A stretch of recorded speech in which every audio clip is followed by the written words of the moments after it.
What's going on, guys? Welcome back to another episode of Beyond Machinery. Today we have the Bobcat Aerator. It's an A30S stand-on aerator. Let's go over how to run it, how to start it, what you need to do with the tines, and we'll see a little bit of it in action.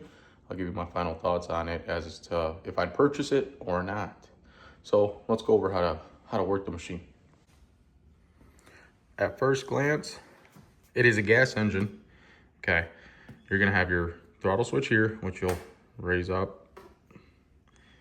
Your speed lever, throttle up, throttle down. It does have a parking brake. Okay, so leave it on when you're gonna start the machine, and make sure that this side, this is a neutral. Make sure it is locked in complete neutral. Other than that, it's on throttle, or sorry, it is on choke. Grab it. That's how you start it. Now, it works like stand-on motors. Both of these forward will go forward. Both of these back will go back. Okay, and then opposites to turn.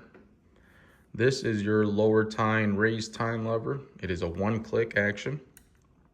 Press it down to lower, or press it forward, sorry. Press it back to raise.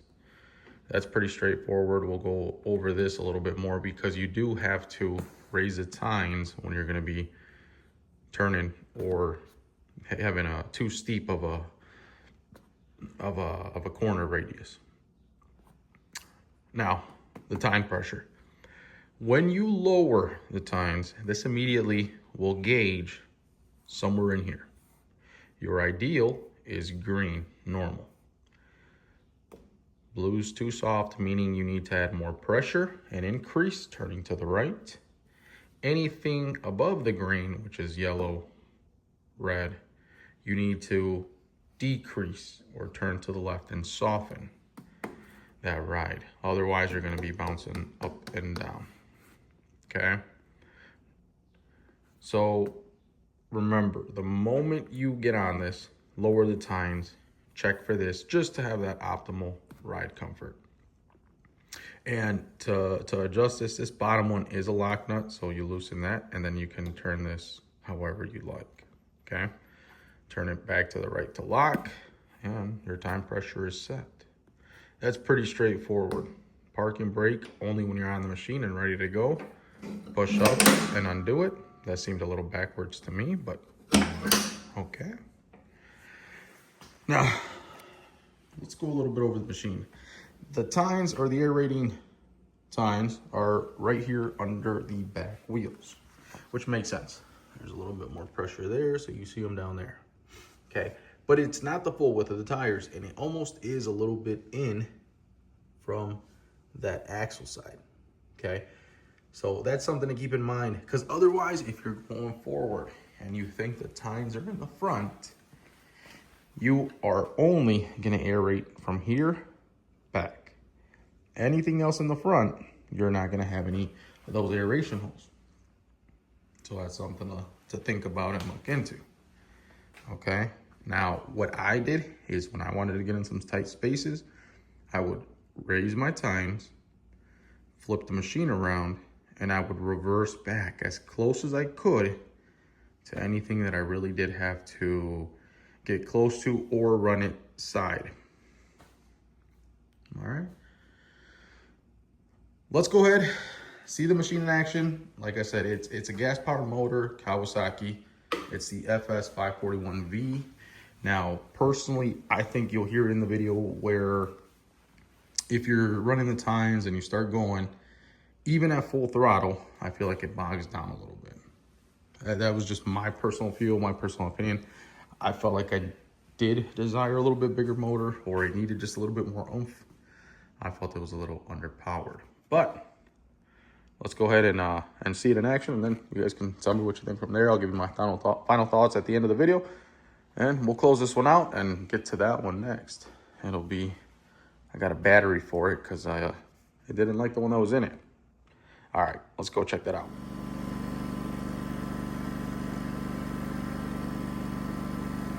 Okay, so as you saw, that is the lower and raise tines lever. We're gonna get ready to go ahead and try it out in the backyard here. I'm gonna zoom out a little bit. That's to lower. I take it off the neutral, we're going forward. And as like I mentioned, you know, you hear that motor bog down just a little bit. Throttle is close to 100% all the way up. Now, as I get done with the straight line, I stop the machine. I raise the tines. I go back, try to do my 3-point turn, and the moment I'm going to start, I lower the tines again, and then continue going forward to start aerating yet again. This is kind of what you will do in this process of aerating back and forth in straight lines. If you are in an area where you can kind of go in circles, if you will, you'll find yourself not having to lower and raise those tines as much. But as I mentioned, you know, since I'm going back and forth in some lines, I lower it to go forward, I raise it to make my turns, and that I'm showing you guys the adjustment pressure here. Obviously I'm close to the green, more so on the little bit bottom side of it. However, we're still in the green, so I didn't mess with it. And that's where you want it at. We lower those tines, take it off neutral, go forward. And that's pretty much the gist of it. It goes at decent speed. It's not super fast. It's a decent enough machine. You know, it'll get you going and moving pretty good. So this one's a little bit more informal. We've been super swamped and super busy. This machine is not mine. I did rent it. I had to use it for quite a few houses and some bigger areas. And I took the opportunity to say, you know what, let me see, because I have been interested in trying to get one.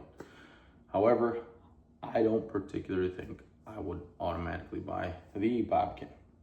I would want to try out some other machines like a Stinger, even a Toro that does make a nice aerator. Now this one does have the ability to add a chute in the front to have like a little swirly seater or whatnot. But the hand controls were a little tight for my liking. You know, using it all day and commercially, I think it would tire you out, and it felt kind of slow and sluggish on response. I think ideally you would want something a little bit more flexible. It is more targeted, I think, for the homeowners. There's a lot of power there for sure. However, commercially or to use it day in and day out on a get in and get out basis, I think it does fall a little short. Now, if it came down to the conclusion, like this is my only dealer that is close by and we're playing that game, then it is not a bad machine overall. Don't get that from this. It just, I do like things to be a little bit more refined to my style of working. You know, I was trying to get in quick, get in out. And the biggest thing too was that turning.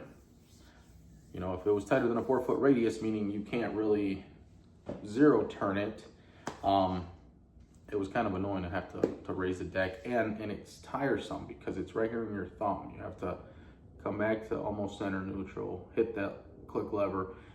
And after a while, I was starting to get like a little callous and get almost like that thumb fatigue from boom, boom, boom, boom, raising it up and down. And just to get an idea, we had, you know, about a couple 3-acre homes and such that we were doing a lot of aeration. And just so you guys see, you know, the reason I went with this one as opposed to a walk behind or self-propelled. But otherwise, let's see. The tines all the way in the back, that was something to get used to, not a con. The gas power motor, I think, does leave a little bit to be desired. It has a certain travel speed, which is fine. It's not super fast. It is not slow. I think it's just right until you get comfortable with it. Then, you know, you can maneuver yourself a little bit faster. And then you're like, well, okay, a little bit quicker speed wouldn't be bad. Like I said, that handle pressure for me definitely would be fatiguing. It would be a con. I would like something a little bit tighter with a little less of a power throw on it, meaning you don't have to push so much force in it. And as far as a throw, it is pretty distant. So you have to go almost from holding forward on the handles to coming back to go to reverse. Otherwise, you're just holding the handles and you're kind of jittery. So that was, that's just something nitpicky.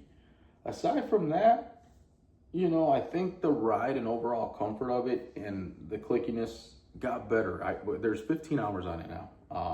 I got it almost close to 0. And I think finally, pretty much at that like 10, 12 hour mark was when I really felt it kind of breaking in, being a little bit more comfortable. And definitely just overall riding and performing a little bit better. Otherwise, I think that's pretty much it. We showed you guys how to start it. I told you my little tips on reversing back and getting into some tighter spaces, or just realizing that you can almost jump that tire closer to the sidewalk, or running it parallel to something that you want a little bit closer, if you can go in a straight line. Raising the deck when you have to turn, you can't 0 turn with it. Otherwise, it will start wanting to hop, and you'll feel it really forced. So don't hurt nothing, don't hurt the tines. Oh, adjusting the pressure on it. So right here, and we'll get a little closer in here. So this is what I'm talking about. Here's your little pin diagram. 1 is the highest setting, meaning that it won't travel as deep. Well, I think it says 7 here. We'll go 5 inches. I kind of kept it at 2.5, 3 for the most part, and that did pretty fine for me. But whatever your preference is, there's definitely more depth that you can get out of it. This is a little slide pin here. This is a safety clip. You pull this out. Make sure you put it in through here. It'll fall down. Put it in through the hole. Slide it in through this guy at the same time, and it'll come out the other end. Lock it, and that's all she wrote. It's on same on both sides. Okay, so you'll do it on this side, and you'll do the same thing on this side. Same pin. All right. So that's pretty much it in a nutshell on the Bobcat Aerator. AE30S is the model. Let me know what you guys think. If any other questions that you may have, feel free to throw them down in the comment section. I'd be more than happy to try to answer them as best as I can. But I figure I'd give you guys a little rundown on it, as you know, when I bought or when I rented it, I was looking for a little something. Couldn't find nothing other than like marketing stuff, which is just fine to get, you know, a little tutorial on it. But I wanted some input as to what people like over another. But not a bad machine. Just I think it'd be perfect for a homeowner or somebody that's a kind of solo crew just wanting to do aeration as a little side gig, or run a small ship and have some aeration stuff to do. A lot of it that's open and straight is not bad. I think the moment you come to turn is a little tough one. So thanks again for having us. On the next video, we'll get a battery on that excavator, and she'll be coming out soon. I do have a bucket coming in that I did order, just a little spoiler. That's through Dozer stuff. He ended up finding him online and on Facebook Marketplace, and talked to him a little bit about what I have and what I was looking for. And he said, yeah, I'm able to build anything. So for any of you guys that run Chinese excavators, Kimrons, or want something, and this guy makes everything. It's like, you know, custom fabrication, but he's reasonable.